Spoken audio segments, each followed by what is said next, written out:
I was a bit in a rush today, so I'm glad to be here. Did you make it back to Topanga? I did. Cool. But as soon as I got ready to sit down, I broke a vase, a glass vase. So Oh, one of Oh, those like, oh no, yeah.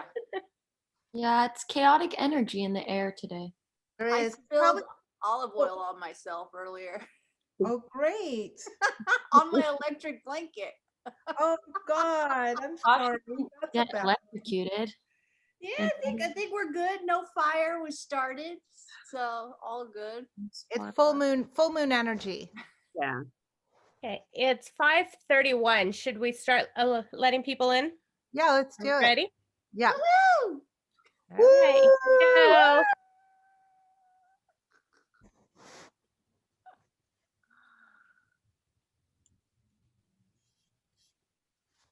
Hi, everybody. Welcome. Hi. Hi, Diego. Hi, everyone. Hi, Diego. Hi. How's everybody? We're all complaining of chaotic energy. Ooh, Hi, chaotic Ruby. energy can be a good thing sometimes. Yes, it can. Tonight was not an example of that. However. Oh no.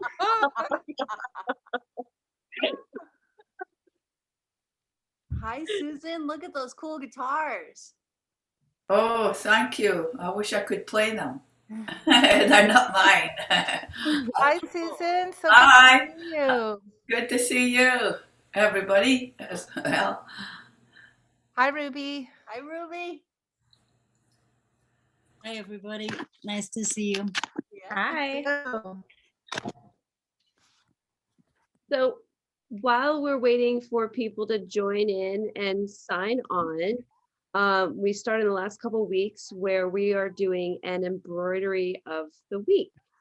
And this week I opened one up and it is from Chicago. And I reveal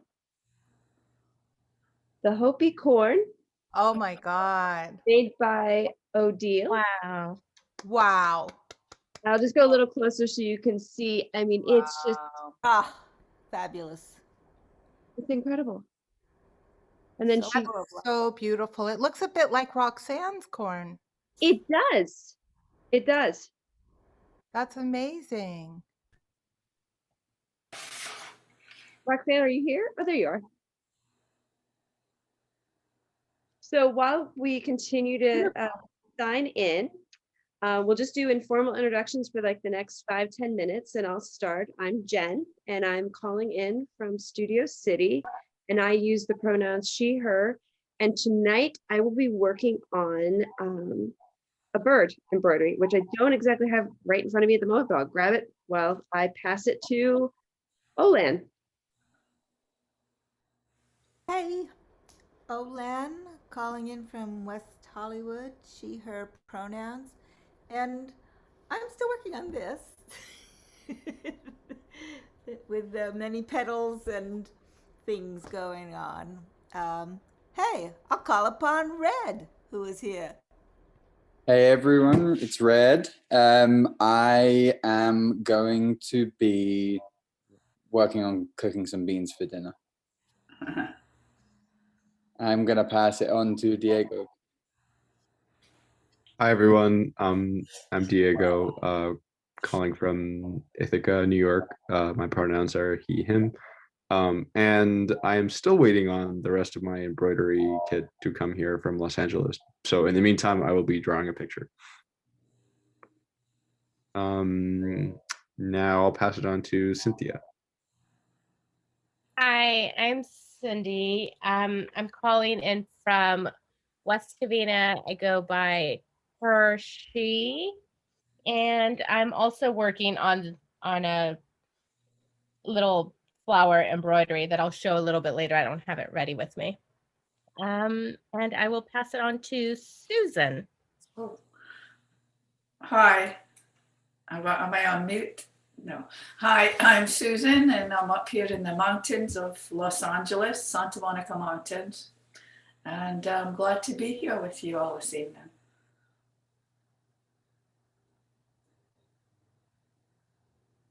That's it. Pass it on to somebody. Oh, yes, I pass it on to Lauren. Hi, Susan. Hi. I'm also in the Santa Monica Mountains, not too far from Susan. Lauren, she, her pronouns. I'll be working on a raven, and I pass it to Sarah Kerr. Hi, I'm Sarah. I'm calling in from West LA. I use she, her pronouns, and I'm working on kind of like a deer. And I will pass it to Izzy. Hi, I'm Izzy. I'm calling in from Mid-City, Los Angeles. I'm working on the same mule fat embroidery I've been working on. My pronouns are she, they, and I will pass it on to Millie. Hi, I'm Millie. I use she, her pronouns. I am currently bundling sage at the moment, an aromatic, and I'm currently in the Santa Monica Mountains as well. I pass it on to Ruby. Hi. Oh, I probably need to take you out of that.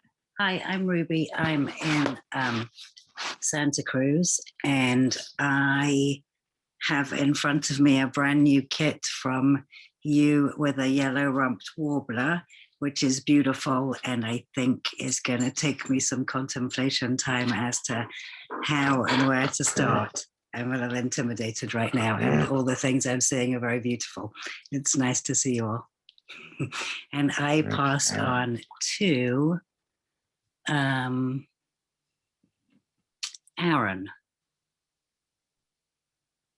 Hello all.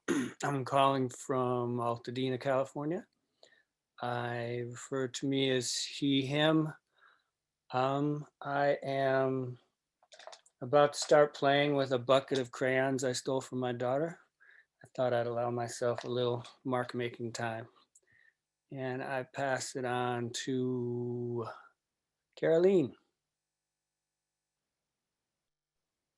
Good evening, everyone. I am Caroline, and I am in Studio City. And I'm gonna listen tonight and maybe do something, but I didn't decide yet what I'm gonna do.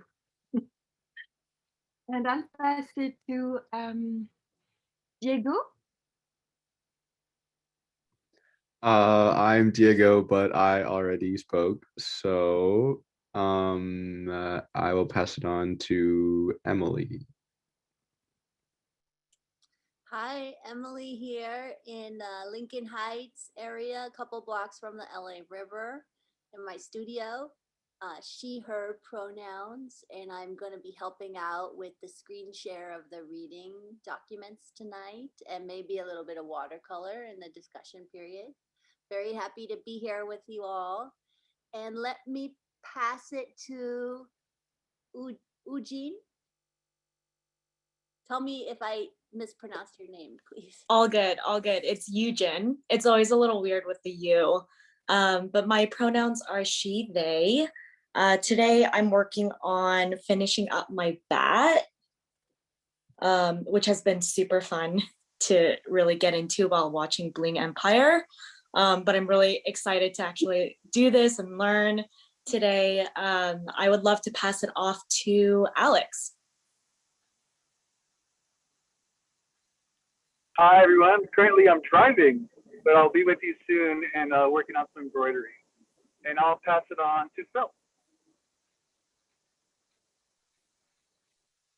Hi, I'm Phil. I'm calling in from Mid-City, LA, and I am working on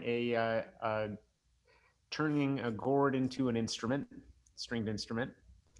And behind me is the inside of half of that gourd. Yeah, what I'm up to. Looking forward to the reading. Oh, I go by him, her, him, he, him pronouns.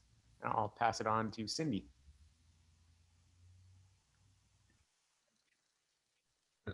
I've already went.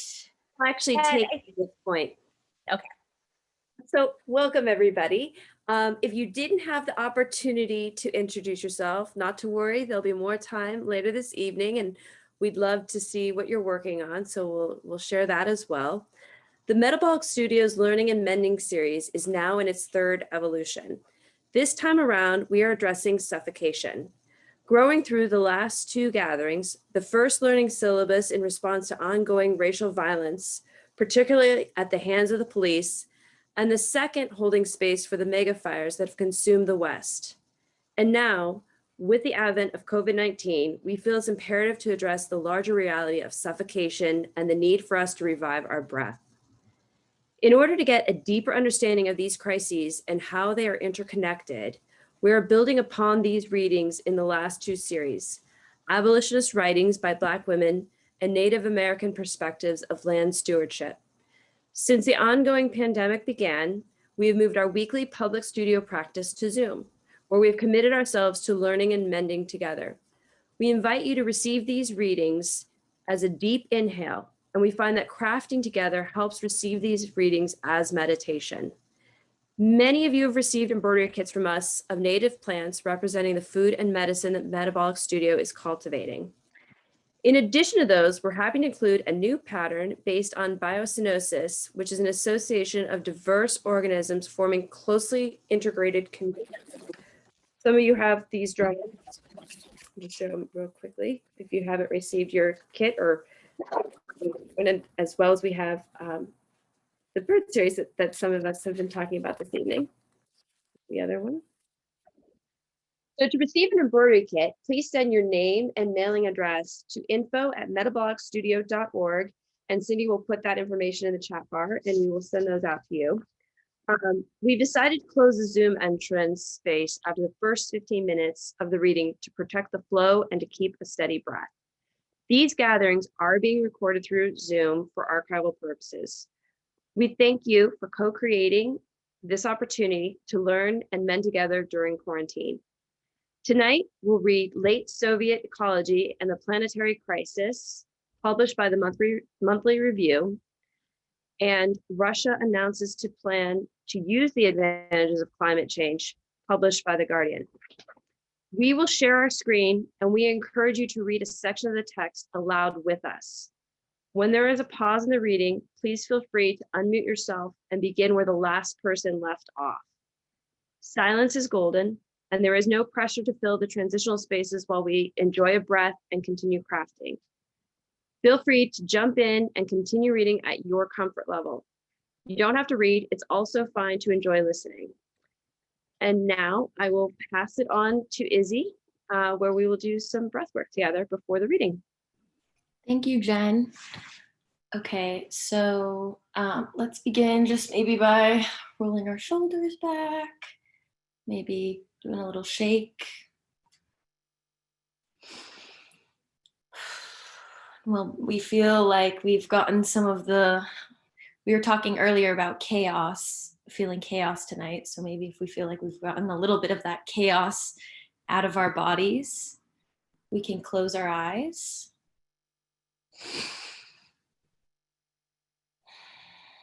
Take a big inhale.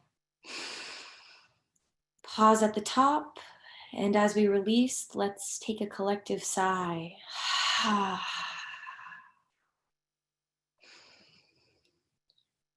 Releasing whatever tension we hold in our body from the day. And entering this space with a clear mind. Continue to breathe. Maybe you want to set an intention for tonight, whether it be feeling recharged or grounding yourself, whatever it may be. Welcome that intention into your breath. Taking a deep inhale, breathing our intention. And as we exhale, melting deeper into our presence in this space right now. With your next inhale, give your face permission to relax, softening the close of the eyes.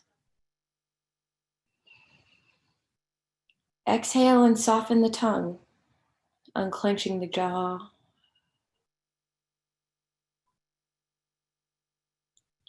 Inhale and stretch the crown of your head up towards the sky.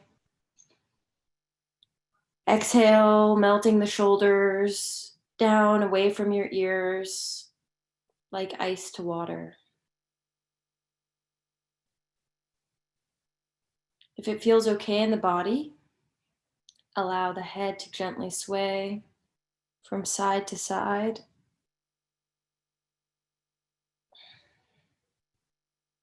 Creating a stretch along the sides of the neck. And continue the breath.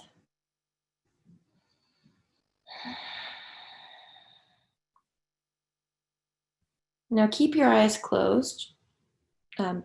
Bring your head back to center and your neck back to center. And as we take another deep inhale, stretch the arms up and out, reaching the fingertips up towards the sky. Inhale.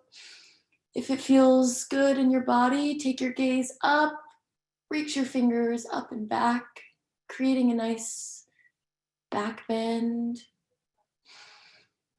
Exhale, release.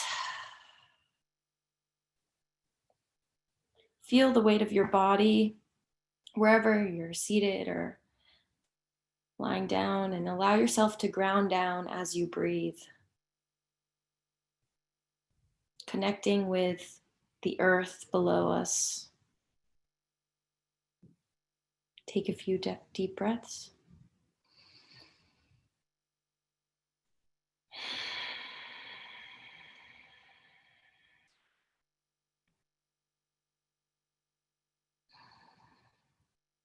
When you're ready, open your eyes.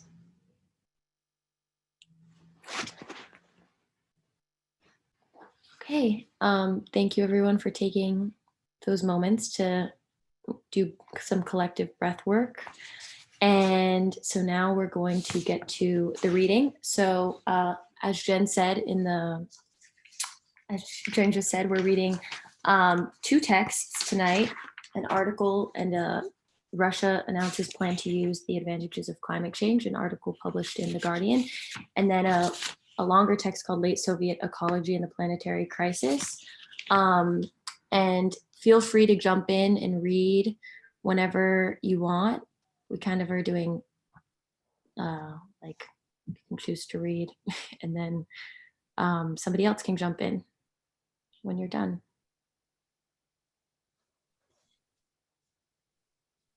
I hope I explained that well.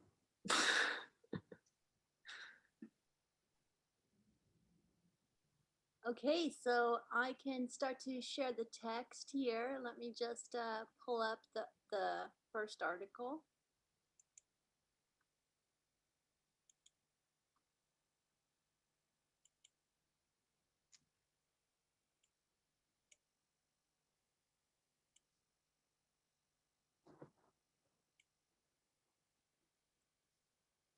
Can everyone see it okay?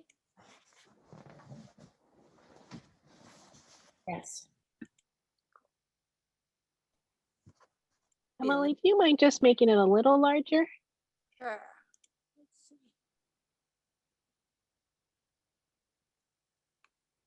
How's that? Better, thank you. Cool.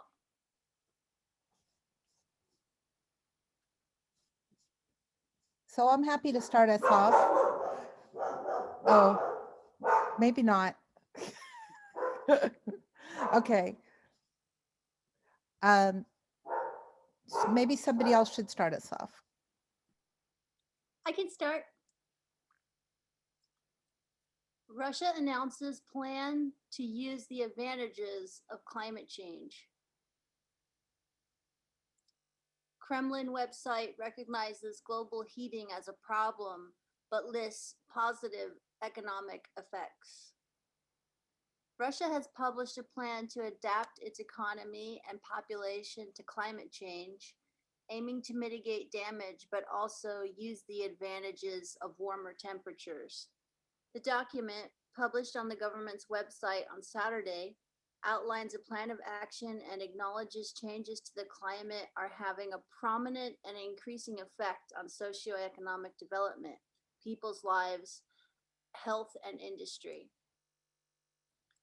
Russia is warming 2.5 times faster than the planet as a whole on average, and the 2-year first stage plan is an indication the government officially recognizes this as a problem, even though Vladimir Putin denies human activity is the cause. It lists preventable measures such as dam building or switching to more drought-resistant crops, as well as crisis preparations, including emergency vaccinations or evacuations in the case of a disaster. The plan says climate change poses risks to public health, endangers permafrost, and increases the likelihood of infections and natural disasters. It can also lead to species being pushed out of their usual habitats. Possible positive effects are decreased energy in use in cold regions, expanding agricultural areas, and navigational opportunities in the Arctic Ocean. Among a list of 30 measures, the government will calculate the risk of Russian products becoming uncompetitive and failing to meet new climate-related standards, as well as prepare new educational materials to teach climate change in schools.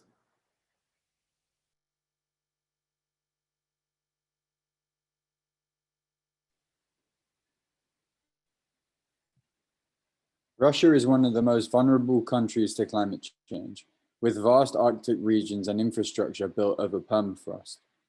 Recent floods and wildfires have been amongst the planet's worst climate-related disasters. Moscow formally adopted the Paris Climate Accord in September last year and criticized the US withdrawal from the pact.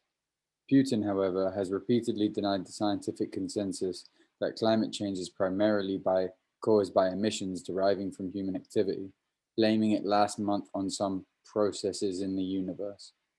He has also criticized the Swedish climate campaigner Greta Thunberg, describing her as an uninformed, impressionable teenager, possibly being used in someone's interests. He has also voiced skepticism on numerous occasions about solar and wind energy, expressing alarm about the dangers of turbines to birds and worms, causing them to come out of the ground by vibrating. While there is evidence that large wind power installations can pose a risk to birds, known researchers do not suggest they harm worms. On Sunday, Russia's meteorological service predicted temperatures up to 16 centigrade higher than normal for Monday and Tuesday, when Russia celebrates Orthodox Christmas.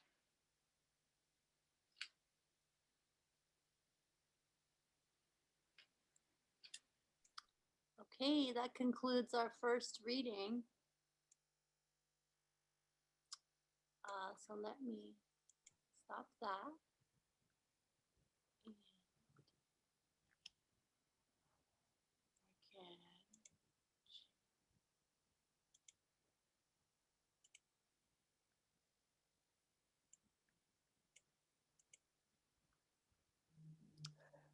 Can everyone see this? I think it could be a little bit bigger. That's good. Okay. Late Soviet ecology and the planetary crisis. Actually, could it be a tiny bit bigger, Emily?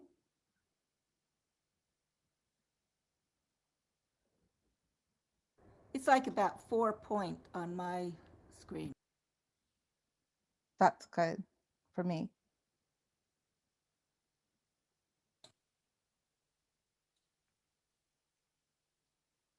There we go. See there we go. Okay, I just want to make sure you can see the actual text. Yeah. Okay. Soviet ecology presents us with an extraordinary set of historical ironies. On the one hand, the USSR in the 1930s and 40s violently purged many of its leading ecological thinkers and seriously degraded its environment in the quest for rapid industrial expansion. The end result has often been described as a kind of ecocide, symbolized by the Chernobyl nuclear accident, the assault on Lake Baikal, and the drying up of the Aral Sea, as well as extremely high levels of air and water pollution. On the other hand, the Soviet Union developed some of the world's most dialectical contributions to ecology, revolutionizing science in fields such as climatology, while also introducing pioneer forms of conservation. Aside from its famous Zapovniki, or nature reserves for scientific research, it sought to preserve and even to expand its forests. As environmental historian Stephen Brain observes, it established levels of forest protection unparalleled anywhere in the world. Beginning in the 1960s, the Soviet Union increasingly instituted environmental reforms, and in the 1980s was the site of what has been called an ecological revolution. A growing recognition of this more complex reality has led scholars in recent years to criticize the ecocide description of Soviet environmental history as too simplistic. From the 1960s on, Soviet ecological thought grew rapidly together with the environmental movement, which was led primarily by scientists. In the 1970s and 80s, this evolved into a mass movement, leading to the emergence in the USSR of the largest conservation organization in the world. These developments resulted in substantial changes in the society. For example, between 1980 and 1990, air pollutants from stationary sources fell by over 23%. More significant from today's standpoint was the role the Soviet Union played from the late 1950s on in the development of global ecology. Soviet climatologists discovered and alerted the world to the acceleration of global climate change, developed major yearly climate change models, demonstrated the extent to which the melting of polar ice could create a positive feedback, speeding up global warming, pioneered paleoclimatic analysis, constructed a new approach to global ecology as a distinct field based on the analysis of the biosphere, originated the nuclear winter theory, and probably did the most early on in exploring the natural societal dialectic underlying changes in the Earth system. Soviet ecology can be divided into roughly 3 periods. 1. Early Soviet ecology, characterized by revolutionary ecological theories and key conservation initiatives from the 1917 revolution up to the mid-1930s. 2. The middle or Stalin period from the late 1930s to the mid-1950s, dominated by purges, rapid industrialization, the Second World War, the onset of the Cold War, and aggressive reforestation. And 3. Late Soviet ecology from the late 1950s to 1991, marked by the development of a dialectical global ecology and the emergence of a powerful Soviet environmental movement, responding to the extreme environmental degradation of the decade following Stalin's death in 1953. The end product was a kind of negation of the negation in the ecological realm, but one that was to be superseded finally by the wider forces leading to the USSR's demise. Although much has been written about the early and middle periods of Soviet ecology, relatively little has been written about late Soviet ecology. Western ecological Marxism emerged largely in ignorance of rapidly developing Soviet ecological science and philosophy. Yet late Soviet ecology remains of extraordinary importance to us today, representing a valuable legacy that can potentially aid us in our efforts to engage with the present planetary emergency.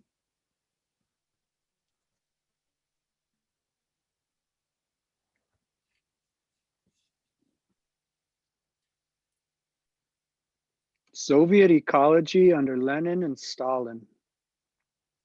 Early Soviet ecology was extraordinarily dynamic. Lenin had strongly embraced ecological values, partly under the influence of Marx and Engels, and was deeply concerned with conservation. He read Vladimir Nikolaevich Sukachev's swamps, their formation, development, and properties, and was, Douglas Wiener has speculated, affected by the holistic ecological spirit of Sukachev's pioneering text in community ecology. Immediately after the October 1917 revolution, Lenin supported this creation of the People's Commissariat of Education under the leadership of Anatoly Vasilyevich Lunacharenko, which was given responsibility for conservation. In 1924, the All-Russian Conservation Society, VOOP, was created with an initial membership of around 1,000. The Education Commissariat, with Lenin's backing, set up the celebrated ecological reserves known as Zapovedniki, of relatively pristine nature, set apart for the scientific research. By 1933, there were 33 Zapovedniki, encompassing altogether some 2.7 million hectares.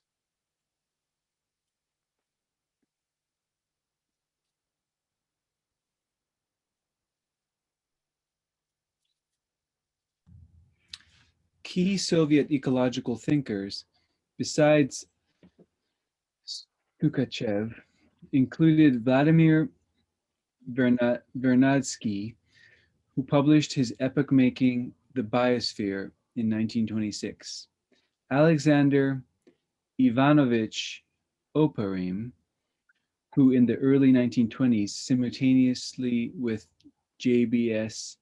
Haldane in Britain, developed the main theory of the origins of life, and the brilliant plant geneticist Nikolai Ivanovich Vavilov, who discovered the primary sources of germplasm or genetic reservoirs known as Vavilov areas, tied to the areas of earliest human civilization around the world in locations such as Ethiopia, Turkey, Tibet, Mexico, and Peru. Others, such as leading Marxist theorist and close Lenin associate Nikolai Bukharin and historian of science Y.M. Uranovsky, generalized such discoveries in terms of historical materialism. Bukharin, following Vernadsky, emphasized the human relation to the biosphere and the dialectical interchange between humanity and nature. Zoologist Vladimir Vladimirovich Stanchitsky pioneered the development of energetic analysis of ecological communities and trophic levels, and was a leading promoter and defender of the Sapovedniki. Stanchinsky, as the editor of the USSR's first formal ecological journal, physicist Boris Hassan achieved worldwide fame for reinterpreting the history and sociology of science in historical materialist terms. However, with Lenin's death and the rise of Stalin, issues of Soviet conservation and genetics were politicized and bureaucratized within a repressive state. This led to the elimination of many leading scientists and intellectuals, particularly those who questioned Trumpen Denisovich Lysenko, a dominant figure in Soviet biology for 3 decades, from the mid-1930s to the late 50s. First, through his directorship of the Lenin All-Union Academy of Agricultural Sciences, and then the Institute of Genetics of the USSR Academy of Sciences. Noted scientists who resisted Lysenko's often exaggerated claims that by various techniques such as vernalization and hybridization, it was possible to speed up plant growth and generate greater productivity in agriculture were purged. As a result, the USSR in this period lost some of its most creative ecological thinkers. Bukharin, viewed by Stalin as a rival, and Hassan, who was closely associated with Bukharin, and Vavilov were both executed. Vavilov, who had opposed Lysenko on genetics, was imprisoned, where he died a few years later of malnutrition, to be dumped into an unmarked grave. In 1927, the issue of using the Sapovedniki for acclimatization research, in other words, the removal of wild and or domestic animals and plants from their original habitat and placement in new habitat in an attempt to transform nature across the Soviet, arose in Soviet biology. Sukachev and Stanchinsky strongly defended the Sapovedniki against those promoting the acclimatization agenda, arguing that they should remain inviolable. In 1933, Stanchinsky came directly into conflict with Lysenko and his chief ally, Isaac Isarilovich Presents. The consequences of Soviet ecological science, particularly in the areas related to agriculture, were disastrous. Members of the VVOP, which had risen to 15,000 by 1932, declined to around 2,500 in 1940. The Sapovedniki were converted more and more from reserves for scientific study of pristine nature into a new role as transformation of nature centers. Nevertheless, in 2 major areas, forestry and climatology, Soviet ecology continued to develop. One of the key intellectual achievements was Sukachev's first introduction in 1941, developed more fully in 1944, of the concept of biogeocoinosis, alternatively biogeocoinosis, which was to be extraordinarily influential both in the USSR and in the wider world, and was the main rival of Arthur Tansley's ecosystem category. A botanist and ecologist, Sukachev had been influenced by George Fedorovich Morozov, considered the founder of Russian scientific forestry, who died in 1920. Morozov helped introduce systemic thinking into Russian ecology by making extensive use of the concepts of biocoinosis, or biological community, coined by the German zoologist Karl Möbius in 1877. Sukachev's concept of biocoinosis was a further development of biogeocoinosis was a further development on biocoinosis, intended to incorporate the abiotic environment. It was conceived in dialectical energetic terms as a more unified and dynamic category than the notion of the ecosystem. The concept of biogeocoenosis drew of and had an integral connection to Vernadsky's notion of the biosphere and biogeochemical cycles. According to Sukachev, in his landmark 1964 work, Fundamentals of Forestry, by a forest biogeocoenology, written with N. Delis, the idea of the interaction of all natural phenomena is one of the basic premises of materialistic dialects, well proved by the founders of the latter, K. Marx and F. Engels.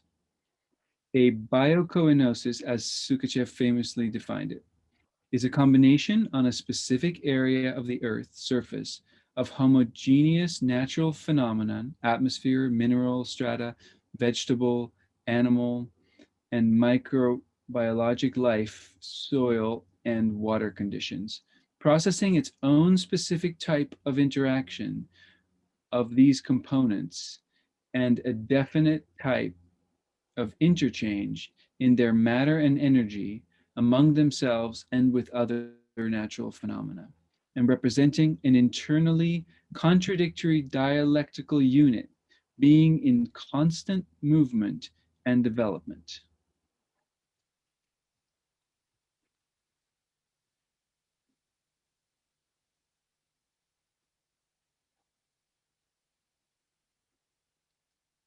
In a 1960 article, he further explained, since the existence of mutual influences or interaction of the components is the most characteristic feature of the integrated ecological concept in question, we believe that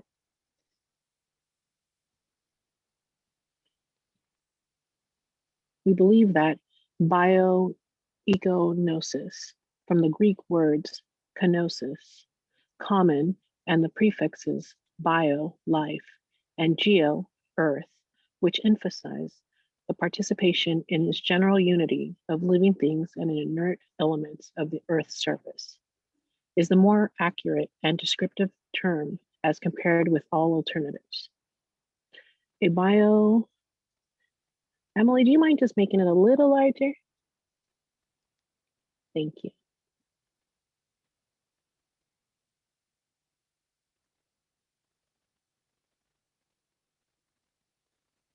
Thank you. A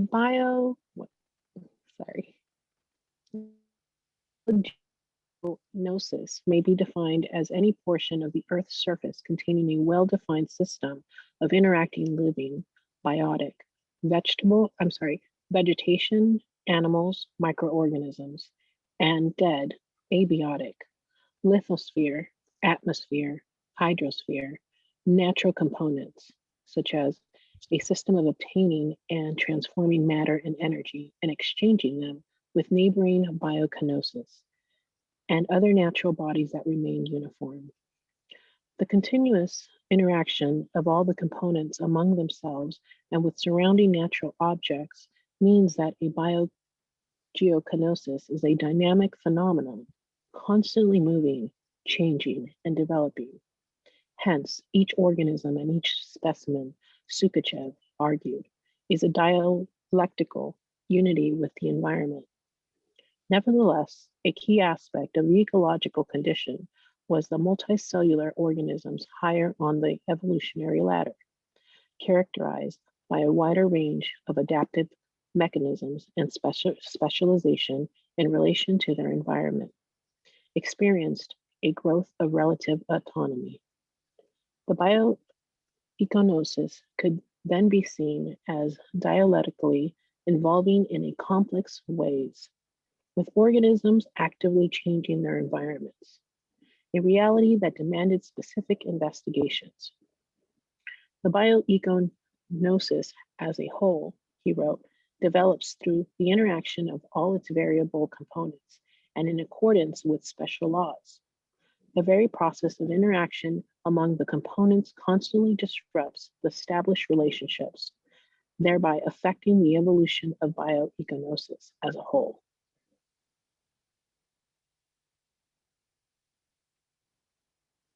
Emily, do you mind scrolling it up? Thank you. Like dialectical frameworks in general, Sukajev's bioeconosis, even more than its main conceptual rival, ecosystem, emphasized internal dynamics, contradictory changes, and instability in ecological processes.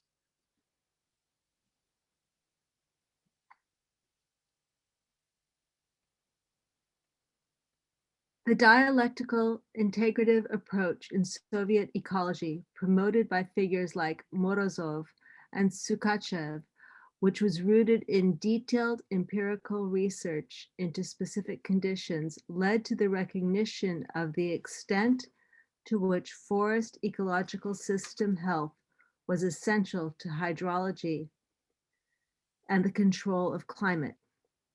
This broad ecological understanding helped give rise in 1948 to the Great Stalin Plan for the Transformation of Nature, which was conceived as a grand attempt to reverse anthropogenic regional climate change in deforested areas, with an emphasis on the promotion of watersheds. Already in 1936, the Soviet government had created the main administration of forest protection and afforestation, which established water protective forests in wide belts across the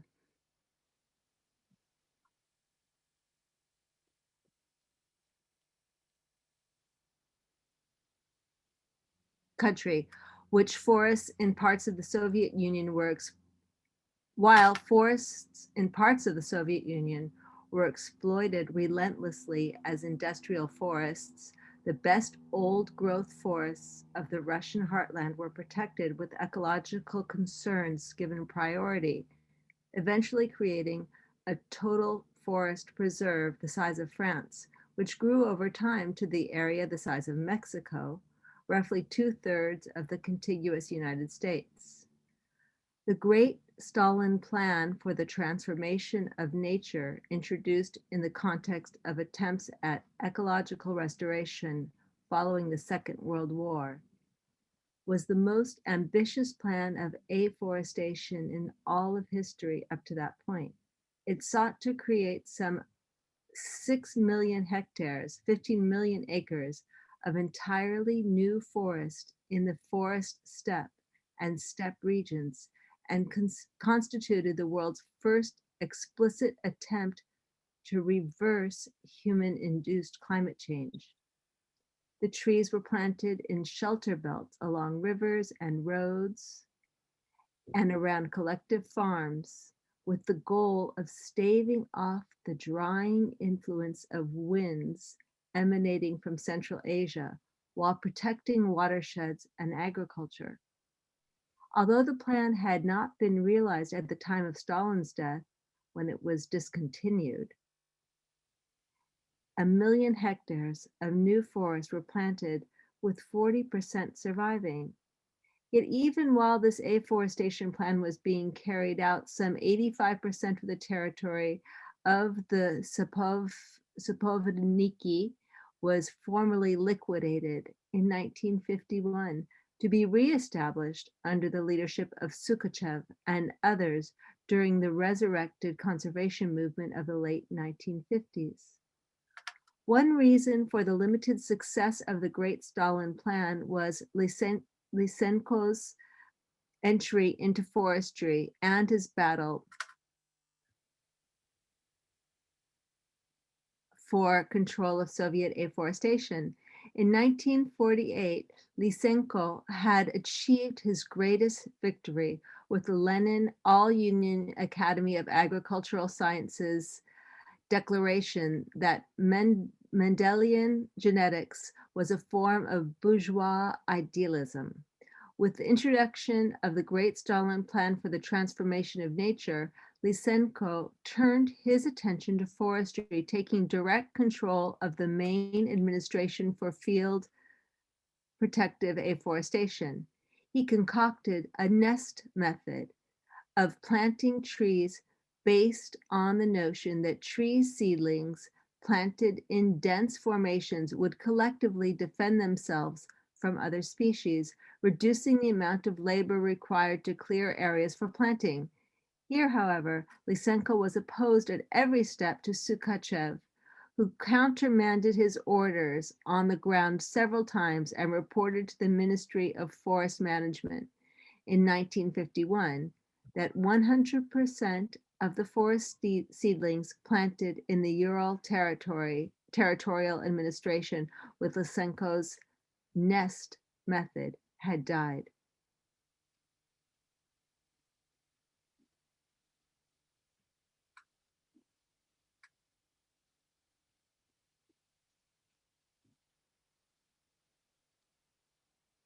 I'll continue. From 1951, 2 years before Stalin's death, and continuing until 1955, Sukhachev, as the Dean of Soviet Botany, Director of the Academy of Sciences Institute of Forests, head of Academy Presidium's Commission on Suffocation, and editor of the Botanical Journal, courageously launched an intellectual war against Lysenko. An article after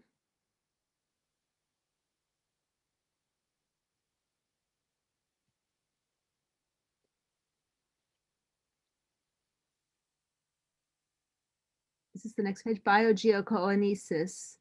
This we read this already.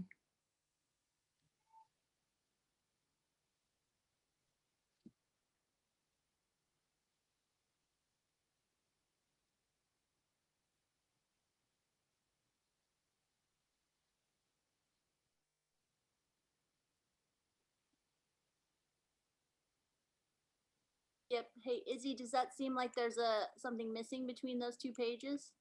Yes. Can you zoom out for a second, please? Yeah. An article after, can you scroll up a page, please? Yeah, it's the same page over again. Okay. So an article after, can you go down one and then one more? This one? One more. Hmm. After sea level rise? No, it's missing. That's missing. Yeah. sorry, guys. Let me see really quickly. We can admire Izzy's notes though while she scrolls around. This article is so dense that she to make her study guide made these beautiful scratchings on here that reminded me of her poem last week. So I said, oh, he could just use this. Avoid all copyright problems. Why don't we, because I can't seem to figure out what happened. I'm sorry. Why don't we go on to the next page? That sounds great. We were going to do that anyway, I think. Yeah, there's about there's only like collectively maybe 3 pages left because a lot of the rest is X'd out. So if we could just move on. Should I Sorry. go to right where the X's end? Maybe like at the scientific revolution, because there's a really interesting thing there about Is that on this page? Okay, great. Yeah, or yeah, about the scientific revolutions in climatology and global ecology. That is kind of interesting to the X, and then there's the last couple of pages. Then we'll jump the X's and go Yeah. to the last two. Sorry about that, everyone. That's fine. No problem, Izzy. Thank That's you. okay. Izzy, should I continue here then with sea level rise? Yeah. Okay, and then maybe at however further on down the page. Start further down at however. Yeah, that would make Okay. However, the scientific revolutions in climatology and global ecology in the Soviet Union had their main origins in the work of Budyukov, who was the acknowledged world leader in the study of the heat balance of the Earth. He was also the world's primary analyst of the effect of the polar ice on the climate and was the first to delineate the ice albedo effect as a global warming feedback mechanism Budiko was also the first to point to the dangerous acceleration in global average temperature that would result from such positive feedbacks. He went on to pioneer studies of paleoclimatic changes in Earth history and to develop global ecology as a distinct field based on dialectical biospheric analysis. In the tradition of Vernadsky and Sukachev, Budiko promoted a theory of critical epochs in the Earth's history, which were characterized by ecological crisis and global catastrophes. Those are in quotes, ecological crises and global catastrophes. And he extended this analysis to the growing threat of anthropogenic ecological crises.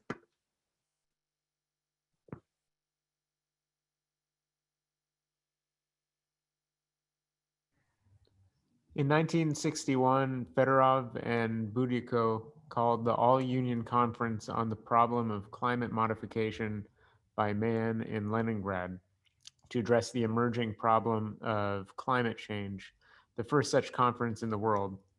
That same year, Budiko presented his paper, The Heat and Water Balance Theory of the Earth's Surface, to the Third Congress of the Geographical Society of the USSR, in which he arrived at his famous conclusion that anthropogenic climate change was now inevitable under business as usual, and that human energy usage needed to be addressed. In 1962, he published his landmark article, Climate Change and the Means of Its Transformation, in the USSR's Bulletin of the Academy of Sciences, in which his conclusion was again advanced, together with the observation that the destruction of ice cover could generate a significant change in the regime of atmospheric circulation. By 1963, Budiko compiled an atlas of the world's heat balance system. Budiko energy balance models soon became the basis of all complex climate modeling. In 1966, he published, together with colleagues, an article on the impact of economic activity on the climate, describing the history of anthropogenic climate change. In it, he indicated that human beings, through actions such as deforestation, swamp drainage, and city construction, had long affected the microclimate, i.e., local changes in the meteorological regime of the surface layer of the atmosphere. What was new, however, was that anthropogenic climate change was now occurring over large territories and globally.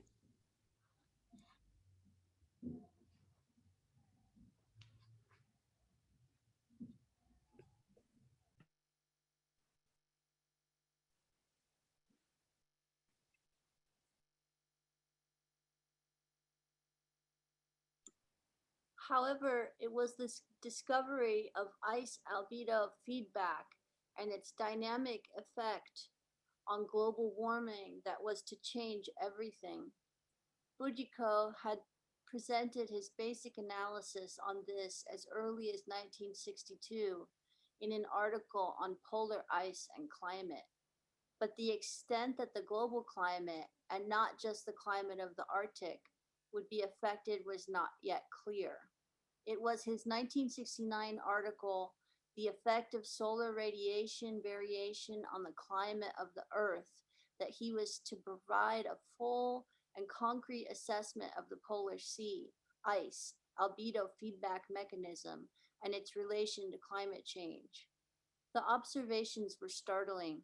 Similar results on climate sensitivity pointing to catastrophic global climate change were presented that same year by William Sellers at the University of Arizona.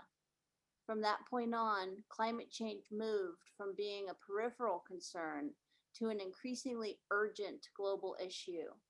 Meanwhile, Budiko's explorations of the effects of, and then we're going to jump ahead here, but we can admire these beautiful notes along the way.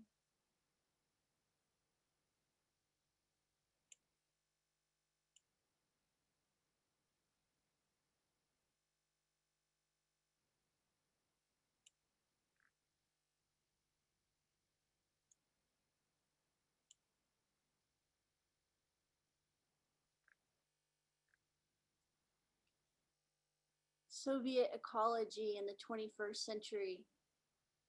The foregoing argument points to a complex historical reality not captured in the hegemonic depiction of the course of Soviet environmental history from the mid-1930s on as one continuous story of extreme ecological degradation, even ecocide. From an ecological perspective, the USSR can be seen as a society that generated some of the worst ecological catastrophes in history, but that also gave birth to some of the most profound ecological ideas and practices based on materialist, dialectical, and socialist intellectual foundations.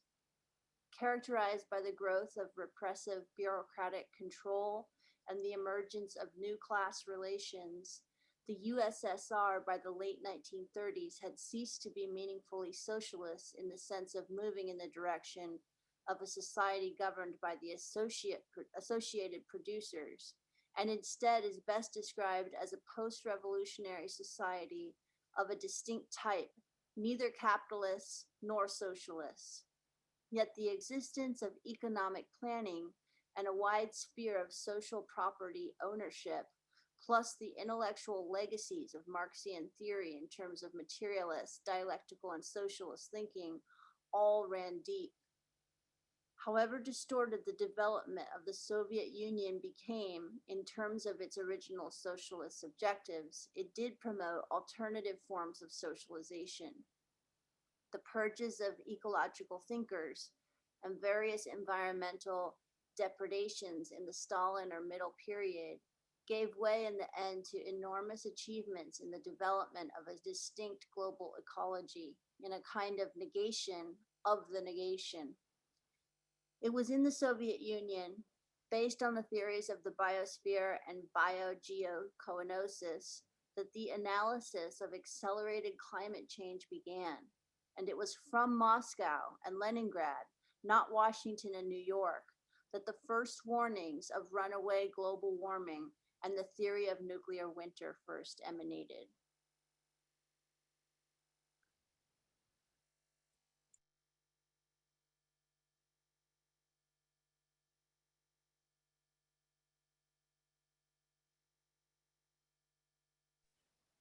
The historic turning point in the is that sketched out?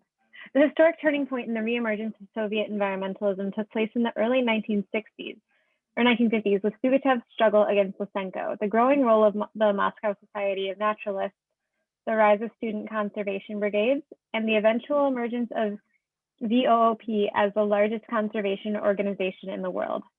In the 1960s, beginning with Brezhnev, significant environmental legislation was passed, but implementation was generally ineffective due to conflict with plant managers, class economic barriers, failure to disseminate information remaining cloaked in secrecy, and the still nascent development of the environmental movement.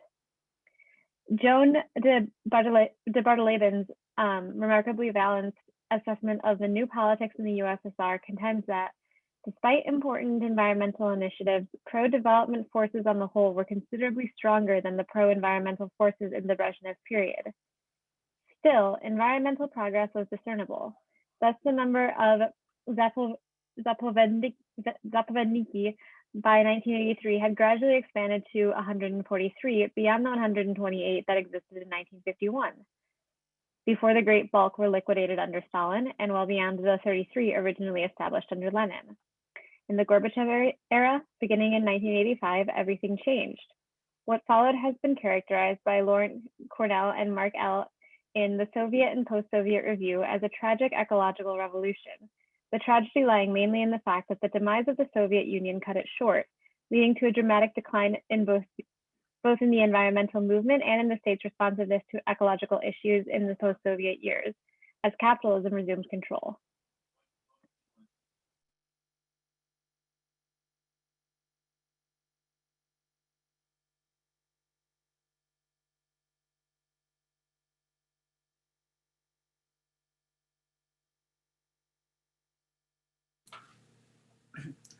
Following Chernobyl in 1986, the Soviet environmental movement became more powerful. In addition to VOOP, some 300 major environmental organizations were operating throughout the USSR. From 1987 to 1990, all across the USSR, plants were closed. Planned projects were resited or retooled for a less polluting type of production, or projects were cancelled altogether. The most prominent examples included the cessation of work on the planned river diversion projects, cancellation of the Volga-Chogral Canal, closing of biochemical plants, and plans to convert the Balkasalk pulp and paper plant to furniture production. Environmental movement pressure resulted in the closing down of over 1,000 large enterprises in these years. Dramatic results were apparent in relation to carbon dioxide emissions as well. Already in the 1960s, the country had begun to shift from coal as its main energy source to natural gas. In 1988, carbon emissions peaked. They fell dramatically in the 2 years after that, due chiefly to the aggressive switchover from coal to natural gas.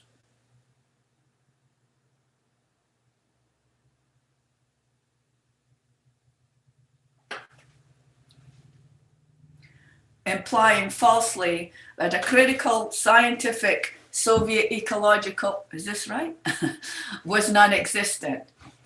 US historian Paul Josephson observed in 2010 that there were no Soviet counterparts to Rachel Carson's Silent Spring or the Club of Rome's Limits to Growth. Yet, late Soviet ecology did generate such works as Sukhachev's Fundamentals of Forest Biogeosyntology, Federer's Man and Nature, and Boudicca's Climate and Life, Global Ecology, and the Evolution of the Biosphere, and Frollov's Man, Science, Humanism. Like Carson's later work, these were all influenced by Vernadsky's The Biosphere and Operan theory of the origins of life. These contributions enormously advanced ecological science and thinking and pointed to the need for a rapid ecological restructuring of human society throughout the globe. In the 21st century, a recognition of the positive achievements of the Soviet ecology is obviously crucial if we are to create a great transition now called for by environmentalists worldwide. Late Soviet ecology, moreover, left a legacy of economic planning, and at the end, signs of an emergent ecological planning that, for all of its weaknesses and false turns, represented in many ways a massive human achievement from which we need to learn today. If we are able to find a way to regulate the human metabolism with nature and to surmount the present global ecological crisis. It began a process of ecological transition that, if carried out fully, could have immeasurable positive effects.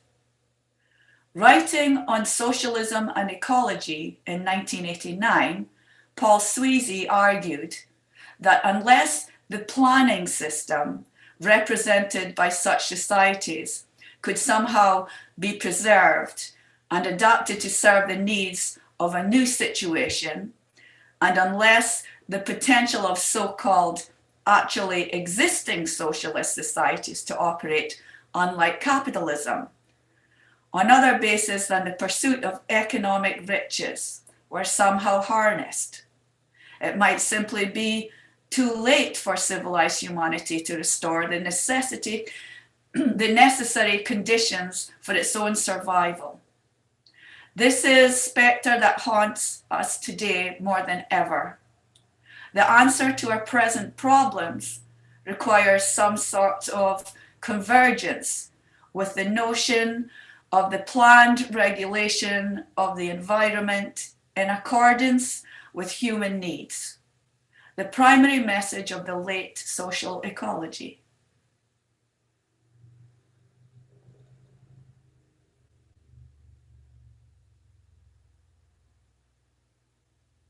All right. Thank you, everyone, for reading.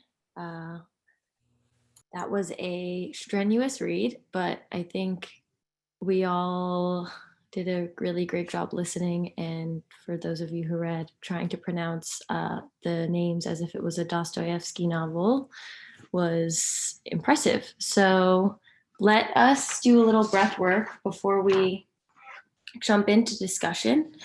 Last week we did this breath practice as well, but I wanted to do it again this week, the calm abiding meditation or breathing as is. So instead of controlling the breath, this meditation lets the breath be, recognizing what is in all of its complexity and accepting the unknowability that comes with that. So in sitting with our breath, just as we are, allow those random thoughts, if they materialize, just, simply breathe through it in a non-judgmental way, recognizing them for what they are, but allowing them to release. So sitting or standing, feel the weight of your body through your seat or your feet on the floor. And if it's available to you, straighten your upper body, soften your gaze, and try to gently fixate on a point on the ground in front of you. Breathe in, recognizing the present moment. And as you breathe out, let your mind and breath dissolve into the space in front of you. Relax in that space as much as you can with your awareness.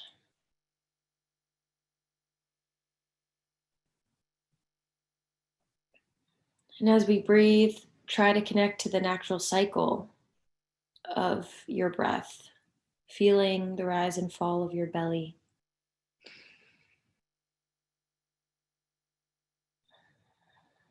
Sense each breath as a unique act,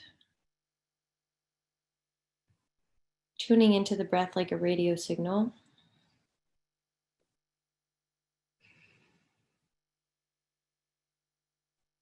And when your mind wanders, as it most likely will, let any thoughts that you may have float up and away from you in an air bubble.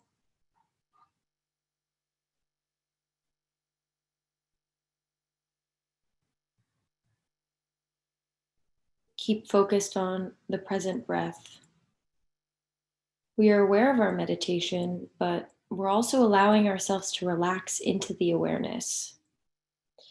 It is this awareness that allows us to let go of any thoughts that might pop up into our minds and turn our focus back to our breath.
Begin to slowly wiggle your fingers and your toes, welcoming slight motion back into the body.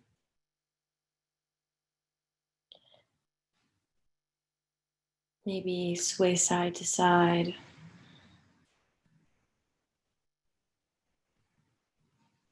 Front and back.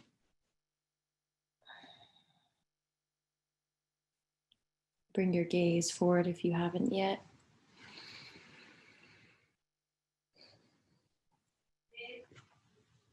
Okay, so before we get into the discussion, do you want to read the guidelines, Emily? Or do you have them handy by chance? I do. I do have them. Would you like for me to read them? No, but would you mind just putting them in the chat bar? I can read them from there. Exactly. Can do that. Thank you. Of course. Okay. Here are our guidelines. Learning and mending guidelines. We are not experts, but inspired generalists. We invite you to join us on the road of becoming more fluent in some of the challenging ideas of our times. We will hold each other's best interests at heart. We hope everyone has come to the table to learn, grow, and share. Let's all share responsibility for including all voices in the discussion. Let's try to stay focused on the reading and how it makes us feel. We welcome those of you whose minds are bursting with tangential ideas to write them in the chat bar. In the unlikely event that a disagreement arises, we take this as an opportunity to expand our knowledge rather than defend a position. By staying on this Zoom call, you are agreeing to these community guidelines for our discussion period. Thank you. Great. So before we get into the discussion, I just want to read our little question guiding thing. So Foster uses the word dialectic and dialectical a lot in this reading, whether it be in relation to history or intellectual patterns or ecological developments. And so the function of the dialectic is really illuminating to not only understanding this text, but thinking about this reading series on suffocation as a constantly evolving and dynamic dialogue. I included the term dialectic in that glossary I shared with you all, but essentially a dialectical movement, and particularly a Hegelian dialectical movement, is when you have the thesis and the antithesis, and they're going head to head. Both are attempting to negate one another. And essentially out of this friction, this negation develops a synthesis. And the development of a synthesis is called sublation or Aufheben. And this process repeats itself over and over again. So then once you have that synthesis, there's a new antithesis that is attempting to negate the synthesis. And in their attempt to negate one another, a new synthesis is formed. So this cycle repeats. I have a little drawing. I hope that that's not mirrored. So thesis, antithesis, synthesis, thesis, antithesis, synthesis, and it goes on and on. And what's really important is here is that nothing is being destroyed or lost. It's simply being complexified to a higher level on this spiral of synthesis, thesis, antithesis, synthesis. So it's like a spiral, like a slinky, and it's just going to the new stage of the development. Which is kind of resonates with the idea of the law of conservation of energy. Nothing is being created or destroyed.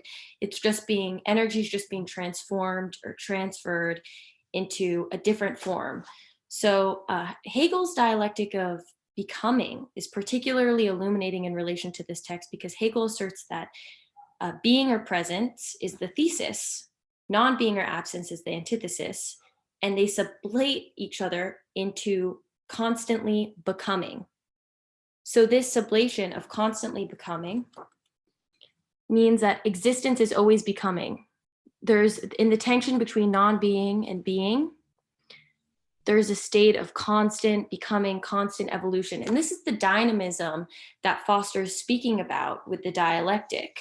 In Foster's text, we read, a biogeosynosis may be defined as any portion of the Earth's surface containing a well-defined system of interacting living, which is biotic vegetation, animals, microorganisms, and dead, abiotic, lithosphere, atmosphere, hydrosphere, natural components.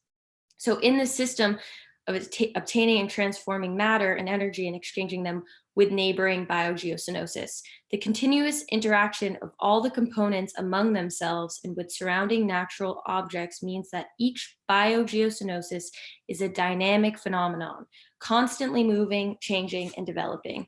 So here we have the live material, the dead components, in this system of biogeosynosis. And what's different about ecosystem here, what Foster tells us, I'm not an ecologist, it's just, I don't really necessarily understand the nuance between biogeosynosis and ecosystem, but what I understood is that biogeosynosis includes abiotic,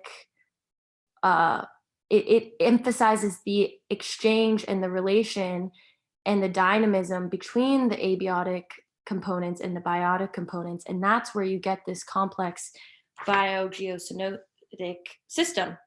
And so Foster writes, like dialectical framework in general, Sukhachev's biogeosynosis, even more than ecosystem, emphasize internal dynamics, contradictory changes, and instability in ecological processes.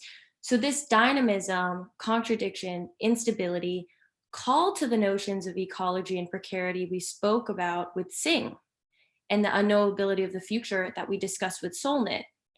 By thinking about ecology, disruption ecology, and even life in terms of dialectical motion, dynamically energetic, constant transformation, state in this constant state of becoming, we begin to shift our relationship to that which tries to negate life. So just as Singh shed light on the ways in which disruption ecology opens up the possibility of life support, the ways that these things that are disruptive or troubling to an ecology maybe open up different channels for life, we can now add that awareness of a dialectical capacity to our practice here. So when life faces an opposition or antithesis, a threat of death, it's an opportunity for further development or new entanglements in the web of life. So it's hard. I find it really hard to raise a single question for us tonight, but because there's a lot to think about, but it would be interesting also to think about breath in relation to suffocation as a dialectical relationship, and perhaps how actively practicing breath awareness together collectively may negate the threat of negate the negation, negate the suffocation, the threat of suffocation, and elevate life, complexify it. So I want to open up the floor now to anyone who has thoughts on the reading in general or wants to respond to the dialectical relationship here. Feel free to hop in. I think that was a really great explanation and like articulation of what the reading was and how it makes us think about ecosystems. That was really good, is what I'm saying.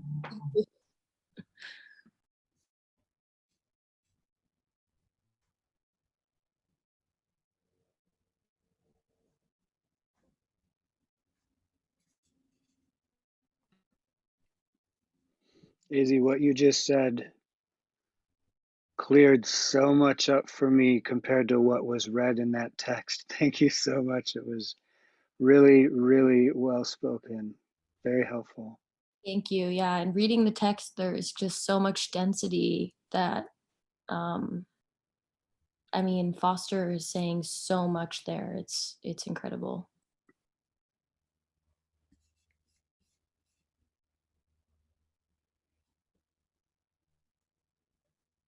I just wanted to like talk about the embodied mantra like quality of the word bio biogeocoenosis.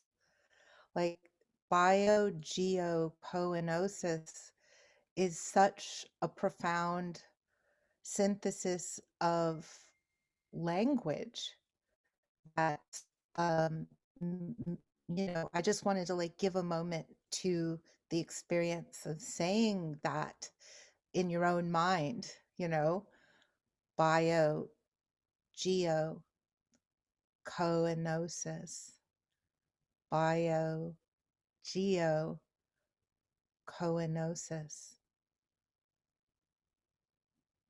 life, earth, commons, life, earth, commons.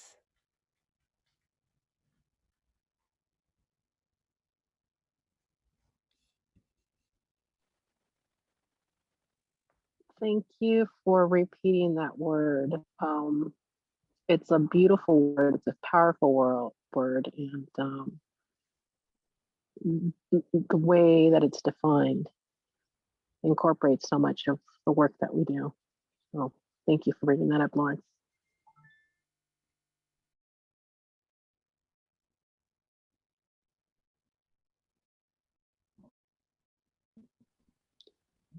Yeah, I mean, at a certain point, I mean, that's it. That's the understanding that you need.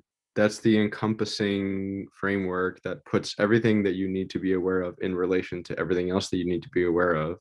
Um, and if you're going to move, now you are aware of the fact that of the context in which you move, of how your actions in any direction of trying to like catalyze new assemblages of biogeocenosis or coenosis, um, or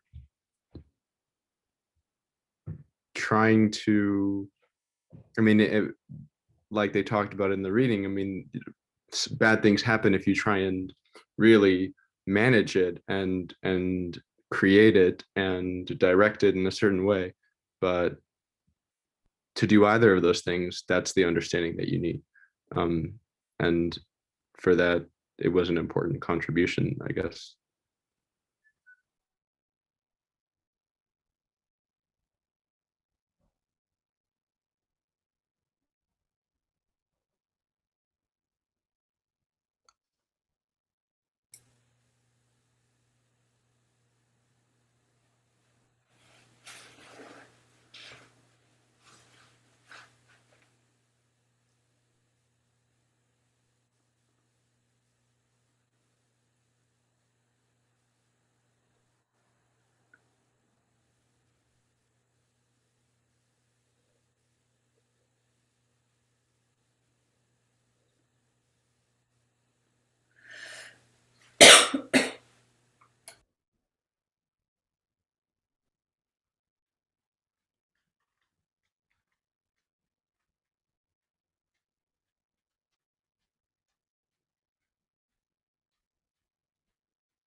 So is it saying something about the missing ingredient or the missing action is not to actively take into account the antithesis that, like, I think from these readings, maybe an example of the thesis antithesis is the idea of taking care of the forests by the conscious burning that the native traditions know how to do. But it's hard for me to put my mind into the area of what's to keep that balance that makes a becoming. What is an active part? in that.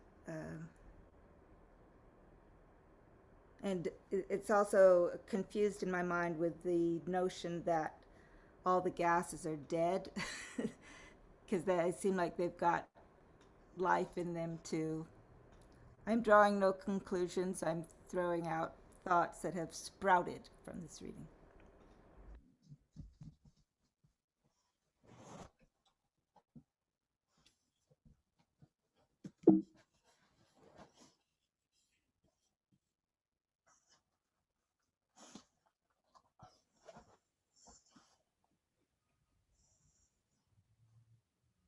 I think that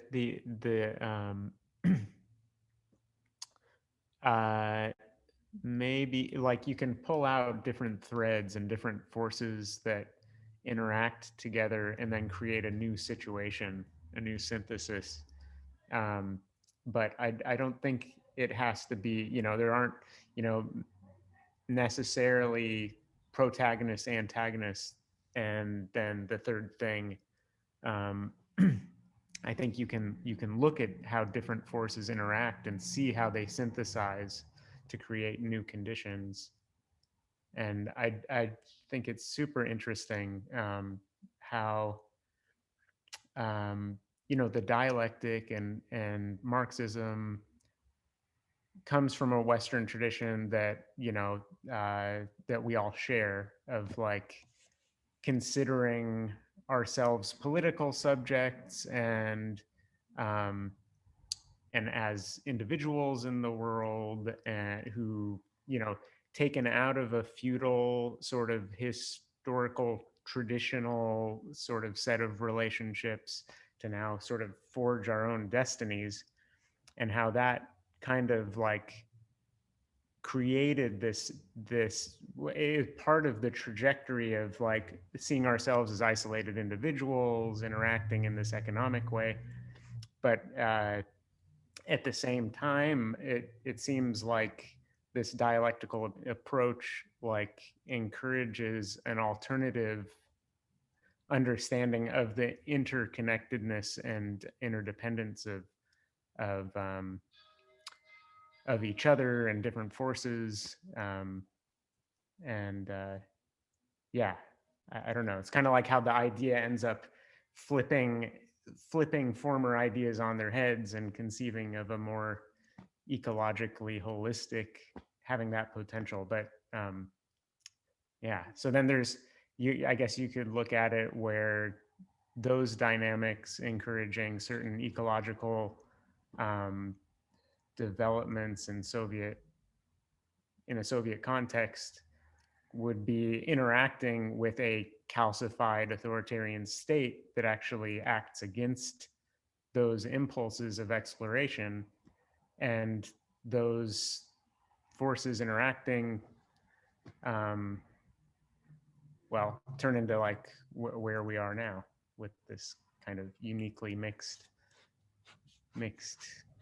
open-ended situation.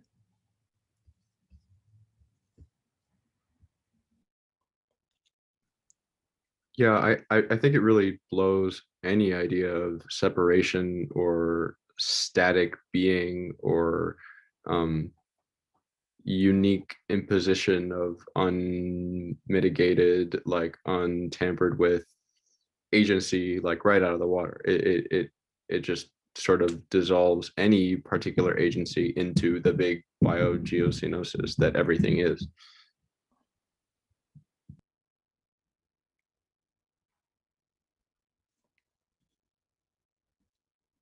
I also wanted to jump in with the commons idea that brings up that the Soviets were thinking about a nuclear winter um, during the same time that the nuclear arms testing or rehearsals were going on in the deserts of the Great Basin.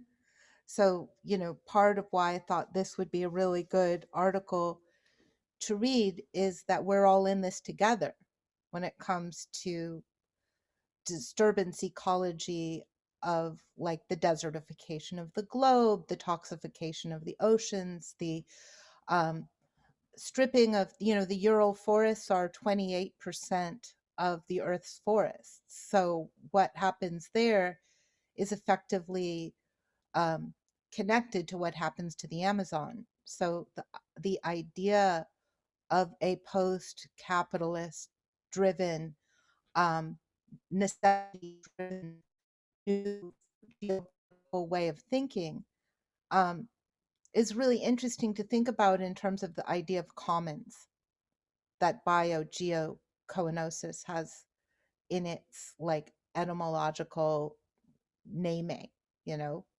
Earth life commons is like really powerful, and that there's this basically connection to World War II, and the Cold War, and exploitive agriculture is mentioned in this article, which we'll go into in some of our next readings. And what I'm really trying to say in all of this is that there's this kind of like connection through all of these things we've been talking about in this idea of the commons, and the idea of disturbance ecology and the commons needing to be like thought through together, because ultimately it as living creatures for the same thing with survival at this point. I don't know if that helps at all, but stop there.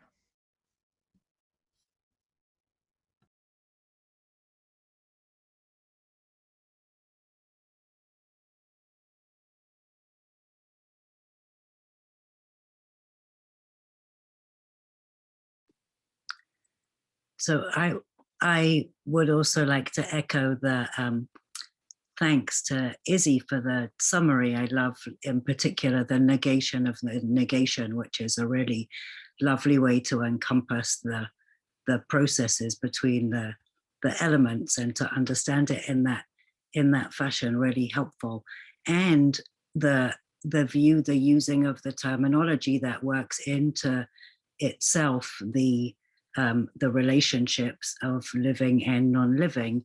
And I feel a kind of almost chilling dichotomy with the Guardian article. So the terminology of the ecological knowledge historically in the USSR or Russia is open and understanding of interconnectedness.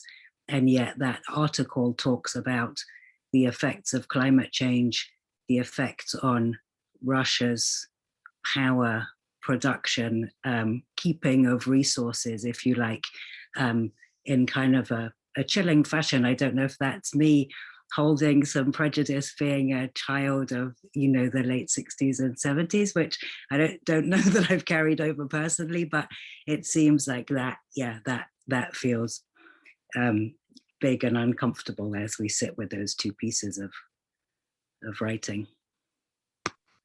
No, it's you're gonna say something. Go ahead. It's definitely unsettling. It's definitely disturbing. It's definitely a indication of the way that things have gone and the momentum that there is now, which is, again, unsettling.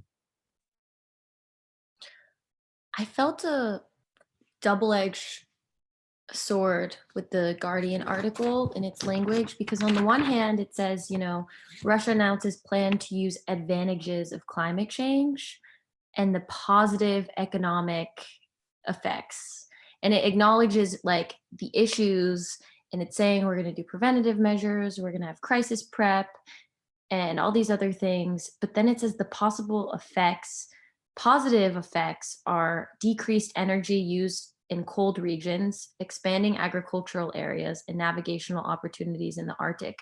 So it's strange because on the one hand, like when we read Singh, she talked about disturbance ecology and how, for example, deforestation of broadleaf the broadleaf trees allows for pine to grow and for matsutake mushrooms to thrive in its relationship with pine. But here it seems like it's not really talking about that kind of positive, or not even positive, not even thinking about it in terms of like what Phil was saying with like protagonist and antagonist, not thinking about it that way. But it doesn't seem like it's saying, look, here are these possibilities for life support that we can find in the face of climate change. Instead, it's just like, where are places to economically profit, which that's where it's like chilling and disturbing. It's almost there, and then it's a little bit it's just off in its conceptualization of the pros and the cons, I think. I think there's something there that isn't mentioned in the Guardian article. What Russia has always sought, and all its expansionist moves have been in search of a warm water port. A warm water port is a consequence of global warming, seen as an advantage to a country that doesn't have a warm water port. So failing to mention that's really one of the driving things behind seeing advantages to global warming. I think it's more than economic too, just from being a child of the 60s and thinking about war a lot back then. And I think there's such a thing as biological warfare, but maybe there's also something that we can call climate change warfare. I don't know. If you're trying to take over the world, yeah. Sorry. I'm still paranoid from the ages ago. Well, gas pipelines are also a huge geopolitical interest of Russia, so that's an incentive to not sign on to the human-caused climate change view. Yeah, how curious that happens to be in your interest of exploiting fossil fuels. Yeah.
Well, on a lighter note, I felt like I almost suffocated myself pronouncing those Russian names. That was heavy going text. That was pretty tough. You did a great job. And you have such a wonderful reading voice. So it was one of the nice memories I'll take into this full moon night tonight. Oh, yeah, full moon, yeah. Is the sound of you reading those Russian names, Susan. As soon as we're out of here, I'm going outside to look at the moon. Yes, everybody should see a snow moon. Yeah, snow moon. And Diego's probably the only one of us who's in the snow. Yeah, it is snowy outside. Well, thank all of you. I want to thank all of you for reading that so well. I've read that article 4 or 5 times now, and tonight was the first time I understood it. So that was a combination of the brilliance of Izzy and also the brilliance of kind of looking at the page and using my hands at the same time, and hearing all of your voices kind of go through it together. And I do feel like I learned a lot tonight. So thank you for helping me learn things. I'm not the fastest of the race when it comes to learning these things, but I like to keep trying. I wanted to call out also my mentor and friend Newton Harrison, who curated the articles you read tonight. These are articles that he sent to me to help me understand a work that he just published called Vastlands.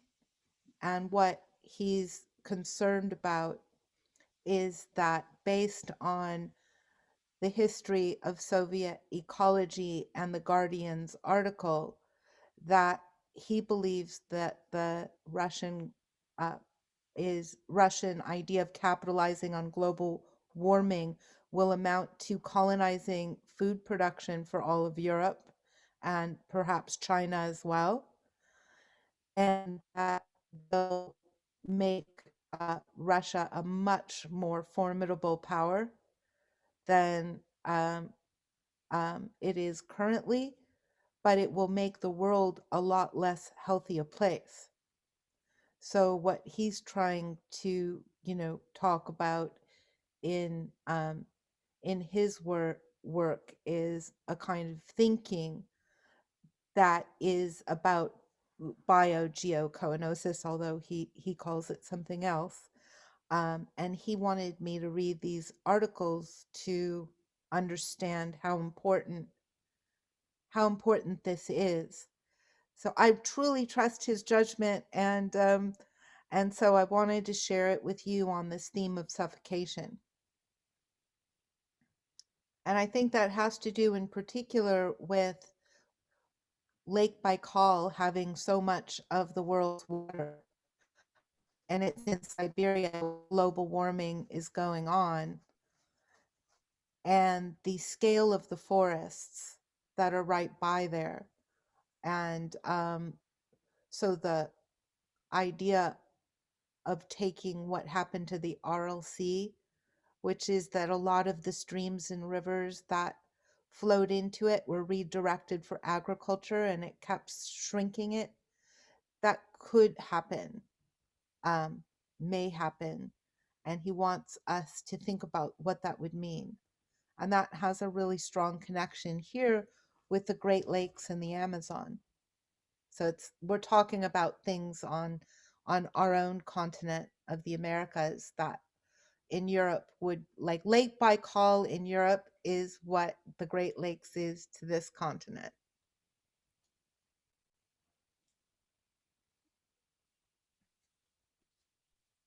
Next week, we will be reading about the Harrison's work, Helen and Newton Harrison, the key environmental artists. And it's an article written by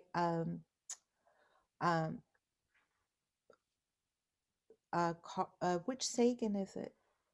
Can't remember. Mankiewicz and Sagan. So, no, am I wrong, Ruby? Okay. Sorry, too much between glasses and unreading. Dorian, I believe. Dorian Sagan. Strange name for me to forget since it's my son's name. Not exactly the same, but similar enough. Okay, well, I think over to you, Jen. Well, at this point, I would say if you haven't had a chance to introduce yourself and you'd like to, this would be a great time. I do have a question for you, Ruby. Have you started your embroidery? Because I have the same one that you're working on, and I too felt this immense pressure of like, where do I start? Where do I start? Because it's so beautiful. No, so I decided that I'm gonna watercolor it first and then embroider. So, and I couldn't do that with the book screen up, but I think that's gonna help me out. Definitely. Are those the birds that you were talking about? Yeah. The warbler. It's Please gorgeous. feel free to draw whatever new lines and colors and whatever you want on top of it. My line work is purely just a suggestion. You don't have to follow it at all. It's so fabulous. Yeah, it's just a little daunting. I just dove in and started in the bottom half. I thought that filling in a solid black I felt comfortable with tonight. Beautiful. Wow, that's Oh, yeah, fantastic. cool. Wait, Jen, I really love it. I want to pin it. Hold on. Oh, wow. It looks great. Really cool. Yeah. Oh, I Yeah, I can't wait to see what they're gonna look like. That's so cool. I've never seen something that I've made like end up looking like this. It's going to be very meditative. I really feel like very relaxing. Once I figure out where I'm going with the colors, I'm so excited to do this one. Hey, Diego, can you help us source sounds that each of these embroidery birds would make? Oh yeah, I can definitely do that. Okay. I'd love That to would be be able awesome. to I'd love to be able to have them on, like to connect them, the embroidery and the sound of them. I'll do that within the next day or two. I can definitely do that. Okay, I'm convinced. Cindy, please send me the bird. I had I a can give you girl guys lined more- up for you, more but birds, yes, I too. can send you a bird. Okay, thank you. I'm Sylvia Holmes. I'm in Pasadena, she, her, and I'm working on white sage, which I think is blue, in my opinion. Beautiful. Really beautiful. Can you put it up again, Sylvia? Oh my God, it's so, I love what the white highlights do to that. They're pretty. Very pretty. Thank you.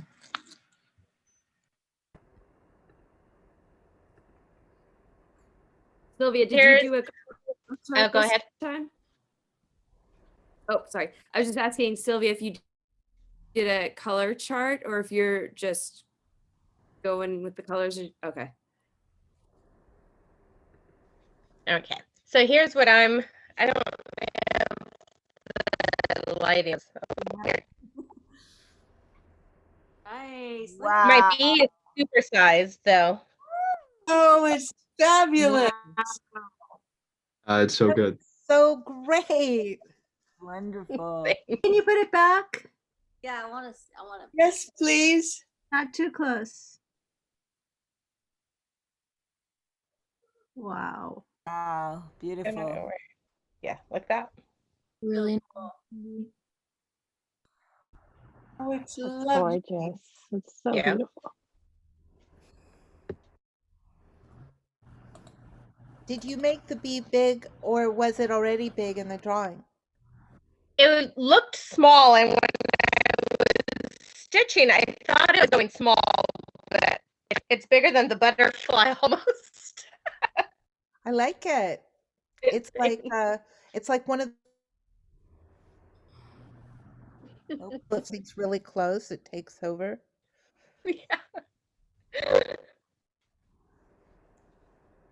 Well, just to, because we got the same one. It's interesting how it's so different from each other. But my bee got bigger too as I was Juicy. Beautiful. That's so magnificent. Olan, can you put it up again? I want to pin it. It's so beautiful. Yes, please. The colors of your butterfly are so beautiful. And the metallic thread that I begged for, what a nightmare.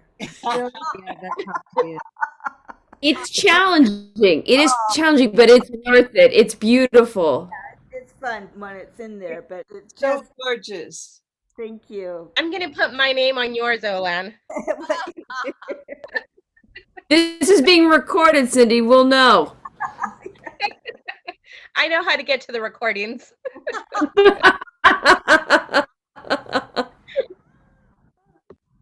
All right, that means I'm going to start asking you for images now too, Cindy. You self-incriminated.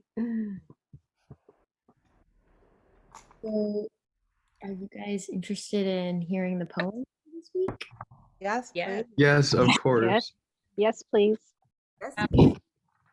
So it's a poem by Joan Navayuk Kane, who is an Inupiaq poet who grew up in Anchorage, Alaska, with family from King Island and Mary's Igloo, Alaska. She earned a BA at Harvard University and MFA at Columbia.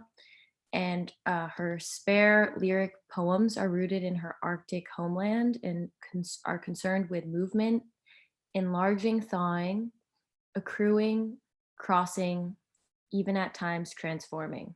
She considers themes of ecological, domestic, and historical shifts.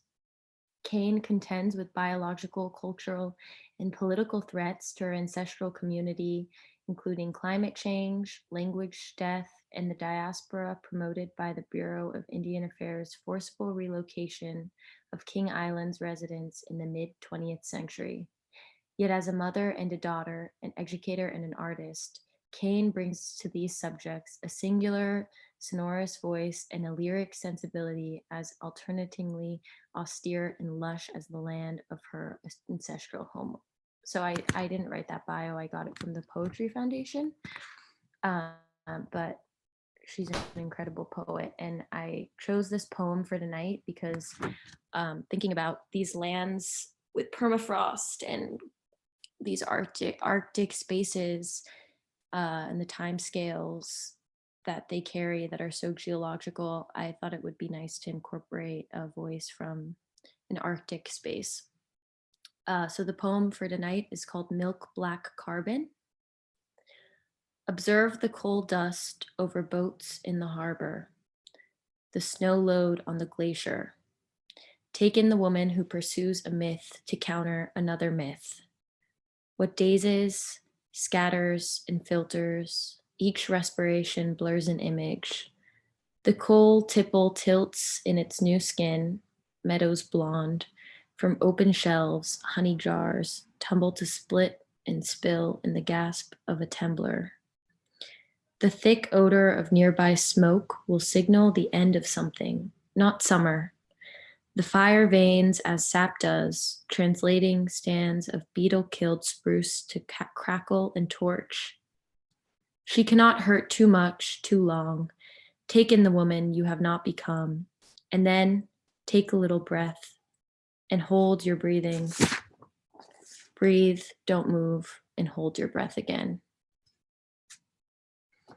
That's Milk Black Carbon by Joan Navayuk Kane.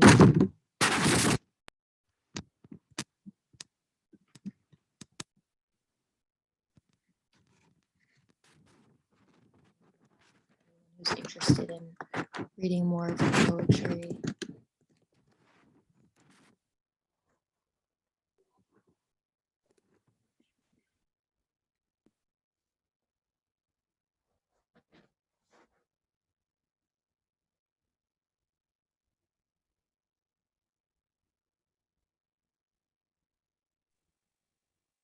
All right. Well, good night, everyone. Thank you so much.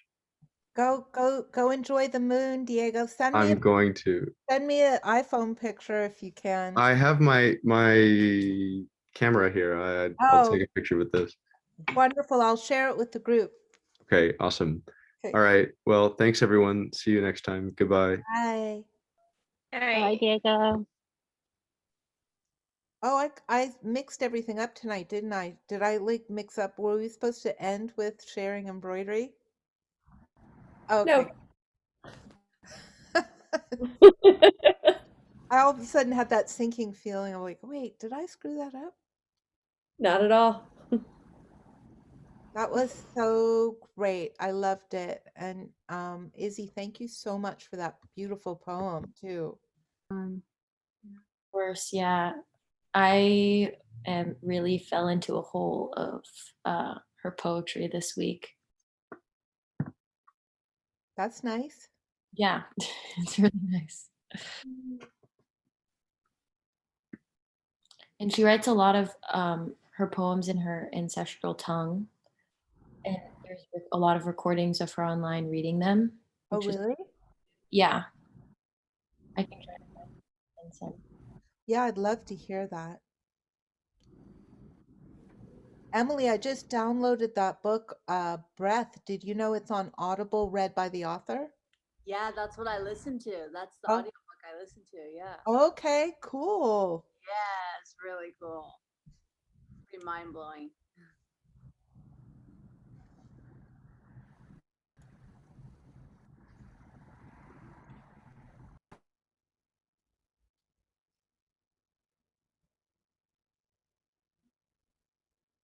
Aaron's back. Aaron, how are you feeling? Today I'm actually feeling better than I have in quite a while. I actually went to go get a COVID test, but I think it was kind of unnecessary because I feel very much Better. on the mend. Awesome. I'm so Yeah. glad to hear it. And how's June feeling? She's showing signs, same signs as me. Today we were outside playing a little bit, and she's still got a stuffy nose, but she's full of energy like she always was. So Oh, I good. think she's definitely feeling better. Good. We had a lot of sleeping yesterday, the both of us, and I think that was a big help.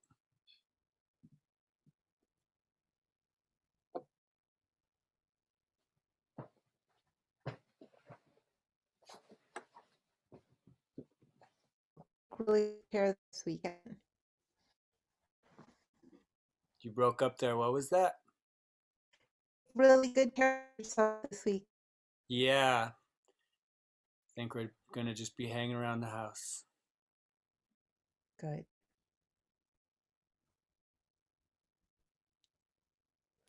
Well, I think I'm going to go howl at the moon myself. Same here.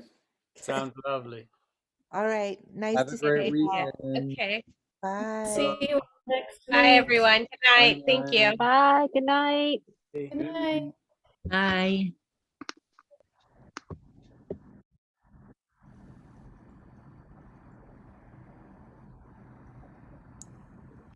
Good night. Good night. Good night.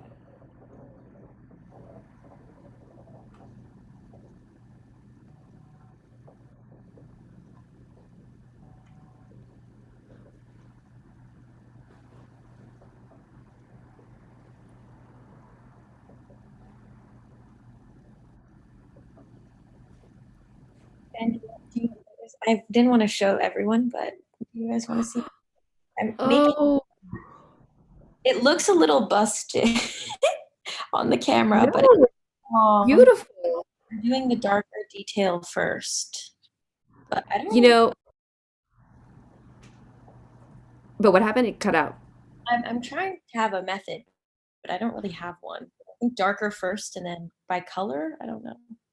You know, I was just thinking that with mine too, because I started with the black on the bird, and then I was like, I'm not ready to fill in the bird yet. I'm not sure which direction I'm gonna go. So I was like, I'll go with the leaves. So I have the green, and now I'm trying to decide if I want the veins to be the darker green, and then the lighter on the outside, or I'm trying to see it. Really, Sylvia, your idea of copying and coloring in it was such a brilliant idea. Did you do I'm it? tempted to do it. No, I didn't. I should. I'm visualizing. I'm staring at it, waiting for it to like sing to me to go in the direction of a certain color. Because I'm having more difficulty with this one without the guide. Oh, really? Yeah, Izzy, I think I showed it last week. I can grab it again too. I still have it. It's this beautiful drawing, and I remember it. It was really incredible. yeah. Really incredible. Just coloring in the lines. It's not that easy as coloring in, because it's also I'm trying to play with the different stitches, and I didn't realize like how many like when Olan always says like she's working on this stitch or this stitch, I'm kind of just like, what are you talking about? Yeah. How fat this book is. That's Wow. There's a lot to learn. seriously I'm not gonna. Yeah, I'm doing it very simple. simple. Yeah, me too. I just mean more like, am I going this way or am I going this way or am I going do like thinking about it that way. And it is kind of like drawing like with different strokes, the direction of the Yeah. stroke. I don't yet have like I don't know. I don't change the thickness of my string. Do you guys do that? I change it. I yeah. do. I just found I made a photocopy of the pattern before I started, so I could do it now, even though it's so late in the. I've already done like five leaves or 6. I could start over and start coloring it in. Maybe I'll do that next. Lovely to see you. Thank you for your kind company. You too. Thank you. I was thinking this was like a salon. Yeah. You know that term? Yeah. Yes. But nobody ever uses that word, do they? Here, About the past, maybe. is it? So it's too old-fashioned. I don't know. No. It doesn't mean it's too old-fashioned. It just isn't. If we should make it colloquial again. Okay. Thank you. Have a wonderful weekend, and we'll see you next time. Okay. Good night. Take care. Bye. Feel better, Jen. Oh, thank you. I'll see you Monday. Tuesday, right? Oh, it cut out. What? Tuesday, right? Oh, yeah. Tuesday. Tuesday. Sorry, didn't mean to scare you. Everything's constantly evolving, like we talked about last. So I'm just trying to stick with the evolution. All right. Have a good weekend. You too. Take care. Bye.